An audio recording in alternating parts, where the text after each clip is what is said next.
तो Donald Trump अब बुरी तरह फंस चुके हैं और इस बार उन्हें ऐसी नाकामी मिली है जिसके बारे में उन्होंने कल्पना भी नहीं की थी। दरअसल 15 अगस्त को जब पूरा भारत आजादी का जश्न मना रहा था, ठीक उसी वक्त अमेरिका में एक राजनीतिक ड्रामा चल रहा था, जहां इस ड्रामे के किरदार खुद डोनाल्ड ट्रंप और रूस के राष्ट्रपति पुतिन थे। आपको बता दें, राष्ट्रपति ट्रंप ने रूस के राष्ट्रपति व्लादिमीर पुतिन को खास काम के लिए अमेरिका बुलाया था।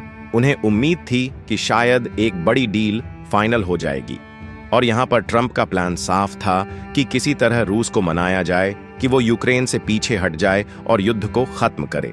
करीब 3 घंटे तक बंद कमरे में बातचीत चली, कैमरे बाहर थे और अंदर एक बड़ी डिप्लोमेटिक चाल चली जा रही थी।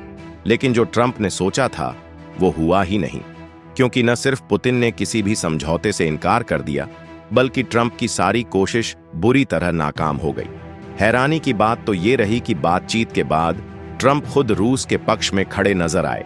उन्होंने न केवल डील फाइनल करने से इनकार किया, बल्कि यूक्रेन के राष्ट्रपति जेलेंस्की को ही कई मुद्दों के लिए जिम्मेदार ठहरा दिया। यहां तक कि खबर आ रही है कि रूस के राष्ट्रपति व्लादिमीर पुतिन ने अपनी इस अमेरिका यात्रा पर ऐसा कदम उठाया जो सीधे तौर पर अमेरिकी प्रोटोकॉल के खिलाफ माना जा रहा है। अब सवाल ये उठता है, आखिर ये प्रोटोकॉल किस बात का था और क्या पुतिन ने ये नियम भारत के लिए तोड़ा या फिर इसके पीछे कोई और बड़ी रणनीति छिपी है? लेकिन असली मुद्दा तो ये है कि अमेरिका में ट्रंप और पुतिन की ये मुलाकात भारत के लिए क्या मायने रखती है, खासकर तब जब अमेरिका भारत को टैरिफ बम की धमकी दे रहा है। अब इन सारे सवालों का जवाब समझने से पहले अगर आप चैनल को सब्सक्राइब और वीडियो को लाइक कर दें तो हमें काफी सपोर्ट मिलेगा और यह आपके लिए तो बस 1 सेकंड का काम है। अब वापस मुद्दे पर आते हैं। दरअसल रूस और यूक्रेन का युद्ध अभी भी थमा नहीं है और इसमें कोई दो राय नहीं कि इसे भड़काने में सबसे बड़ा रोल अमेरिका का रहा है, क्योंकि एक तरफ अमेरिका शांति की बातें करता है और दूसरी ओर पीठ पीछे यूक्रेन को लगातार हथियारों की सप्लाई कर रहा है। सोचिए, अगर अमेरिका ये सप्लाई बंद कर देता तो क्या युद्ध इतना लंबा खिंचता? शायद नहीं, और शायद हजारों मासूम जिंदगियां भी बच जाती। लेकिन देखा जाए तो युद्ध को हवा देने की असली शुरुआत तब हुई जब यूक्रेन को हथियारों की सप्लाई शुरू की गई और उस वक्त अमेरिका में सत्ता थी जो बाइडेन की। लेकिन अब हालात बदल चुके हैं और व्हाइट हाउस में ट्रंप वापस लौट चुके हैं। शुरू में सबको लगा कि ट्रंप की सरकार भारत और रूस के लिए फायदेमंद साबित होगी और शुरुआती संकेत भी ऐसे ही थे। अमेरिका की ओर से ये संदेश दिए जा रहे थे कि अगर युद्ध थमता है तो भारत और रूस की दोस्ती और भी मजबूत होगी। लेकिन यहीं से अमेरिका की चिंता शुरू हुई, क्योंकि अगर भारत रूस एकजुट हो गए तो ये गठजोड़ अमेरिकी दबदबे पर भारी पड़ सकता था। इसी डर के चलते अमेरिका ने अपनी अर्थव्यवस्था को बचाने की होड़ में टैरिफ का हथियार निकाला, यानी भारत और चीन जैसे देशों पर व्यापारिक दबाव डालना शुरू किया। और इसका मकसद साफ था, कोई भी देश रूस से तेल न खरीदे, जिससे रूस आर्थिक दबाव में आकर पीछे हटे। लेकिन अमेरिका ये भूल गया कि अगर रूस भारत की दोस्ती और गहरी हुई तो इससे न सिर्फ युद्ध की दिशा बदलेगी, बल्कि अमेरिकी डॉलर और स्विफ्ट पेमेंट सिस्टम की वैश्विक पकड़ भी कमजोर पड़ सकती है। और यही ट्रंप की असली चिंता है, जिस वजह से बात बिगड़ने लगी। जहां ब्रिक्स देशों की बढ़ती ताकत और रूस के साथ उनके गहरे व्यापारिक रिश्ते ने ट्रंप प्रशासन की नींद उड़ा दी और अमेरिका ने इसे सीधे सीधे अपनी वैश्विक दबदबे की चुनौती मान लिया। और फिर शुरू हुआ एक के बाद एक टैरिफ, धमकियां और सैंक्शंस का तूफान, जिनका मकसद साफ था, भारत और चीन जैसे देश रूस से तेल न खरीदें, ताकि रूस पर आर्थिक दबाव इतना बढ़ जाए कि वह यूक्रेन युद्ध में घुटने टेक दे। और यहां पर ट्रंप ने यूक्रेन को फिर से हथियारों की सप्लाई शुरू कर दी। फिर हाल ही में एक और चौंकाने वाली घटना हुई जब ट्रंप ने भारत पर 25% टैरिफ लागू कर दिया। और ये तो बस शुरुआत थी, क्योंकि अगले कुछ ही दिनों में एक और 25% की अतिरिक्त टैरिफ लागू होने वाली है। यही नहीं, भारत के अलावा डोनाल्ड ट्रंप ने ब्राजील पर सीधा 50% टैरिफ ठोक दिया गया। और इसकी वजह सिर्फ इतनी थी कि भारत और ब्राजील रूस से व्यापार कर रहे हैं। लेकिन ट्रेड वॉर के इस गेम में सिर्फ अमेरिका ही नहीं बल्कि पूरा पश्चिमी खेमा खुलकर मैदान में उतर आया, जिसकी वजह से रूस पर बेहद सख्त सैंक्शन पैकेज थोपे गए और इसके असर भारत पर भी साफ दिखने लगे। बात इतनी बढ़ गई कि भारत की दूसरी सबसे बड़ी रिफाइनिंग कंपनी नायरा एनर्जी को ही बैन कर दिया गया ताकि वह यूरोप में तेल बेच ही न पाए।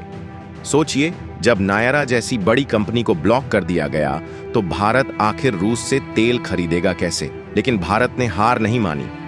उसने अलग अलग देशों की मार्केट्स को खंगाला, नए रास्ते खोजे और इस पूरी साजिश का तोड़ भी निकाल लिया। और अब जो मैं आपको दिखाने जा रहा हूं वो इस पूरी कहानी का टर्निंग पॉइंट है। ध्यान से देखिए, ये है टाइम्स ऑफ इंडिया की वो ताज़ा रिपोर्ट जो आपके स्क्रीन पर है। इसमें साफ साफ लिखा है कि अगस्त महीने में भारत का रशियन क्रूड ऑयल इंपोर्ट बढ़कर 2 मिलियन बैरल प्रतिदिन हो गया, यानी पूरे 20 लाख बैरल हर दिन। और ये तब हुआ जब अमेरिका की भारी टैरिफ पॉलिसी के बावजूद भारतीय रिफाइनर कंपनियां डटी रहीं और बिजनेस सामान्य रूप से चलता रहा। यहां तक कि जुलाई महीने में भारत ने रूस से रोजाना करीब 16 lakh barrel crude oil import किया था। लेकिन इसके ठीक एक महीने बाद अगस्त में ये आंकड़ा 20 लाख बैरल प्रतिदिन तक पहुंच गया, यानी सिर्फ एक महीने में 25% की बढ़ोतरी। और यही वो बात है जिसने अमेरिका और पश्चिमी देशों को चौंका कर रख दिया। उन्होंने सोचा था कि सैंक्शन और दबाव से भारत और रूस के बीच की दूरी बढ़ेगी, लेकिन इसके उलट भारत और रूस की नजदीकियां और गहरी होती गईं। और यहीं से कहानी में आता है असली ट्विस्ट। जब ट्रंप की तमाम रणनीतियां नाकाम होने लगीं, टैरिफ, धमकियां, सैंक्शन सब कुछ फेल हो गया, तब उन्होंने एक चौंकाने वाला फैसला लिया। उन्होंने ठान लिया कि अब पुतिन से सीधी बात करनी होगी, जिसके लिए 15 अगस्त जब भारत अपनी आजादी का जश्न मना रहा था, ठीक उसी वक्त अमेरिका के अलास्का राज्य में एक बेहद अहम मुलाकात हो रही थी, जहां ट्रंप और पुतिन आमने सामने थे। देखा जाए तो यहां पर लगभग 3 घंटे तक गुप्त बैठक चली, जिसमें अमेरिका का सीधा सवाल था, रूस ये युद्ध खत्म क्यों नहीं करता? लेकिन पुतिन ने अमेरिकी राजनीति के सामने ऐसी कूटनीतिक चालें और जमीनी हकीकतें रखीं कि अंत में ट्रंप को भी झुकना पड़ गया। और फिर इस ऐतिहासिक मुलाकात के बाद ट्रंप ने खुद सामने आकर एक बड़ा खुलासा किया कि 3 घंटे की लंबी बातचीत के बावजूद भी यूक्रेन युद्ध को लेकर कोई ठोस फैसला रूस के साथ नहीं हो सका। लेकिन असली धमाका तो उसके बाद हुआ, जब रिपोर्ट्स सामने आईं कि पुतिन ने अमेरिका की जमीन पर कदम रखते ही पूरा प्रोटोकॉल तोड़ दिया। जी हां दोस्तों, 2018 के बाद पहली बार हुई संयुक्त प्रेस कॉन्फ्रेंस में, जहां पर आमतौर पर मेजबान देश का प्रतिनिधि सबसे पहले बोलता है, वहां पुतिन ने आते ही खुद माइक संभाल लिया। और इसी से उनका इरादा साफ हो गया कि बातचीत अब उनके ही शर्तों पर चलेगी।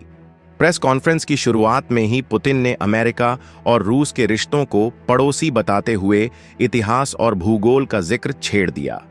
उन्होंने ये भी याद दिलाया कि अलास्का कभी रूस का हिस्सा हुआ करता था और पुतिन ने खुद को अमेरिका का प्रतिद्वंद्वी नहीं बल्कि साझेदार बताया और अपनी शब्दों की चतुराई से ट्रंप के सामने पूरी तस्वीर ही बदल डाली। इसके बाद ट्रंप ने साफ कह दिया, अब यह यूक्रेन पर निर्भर करता है कि युद्ध रुकेगा या नहीं।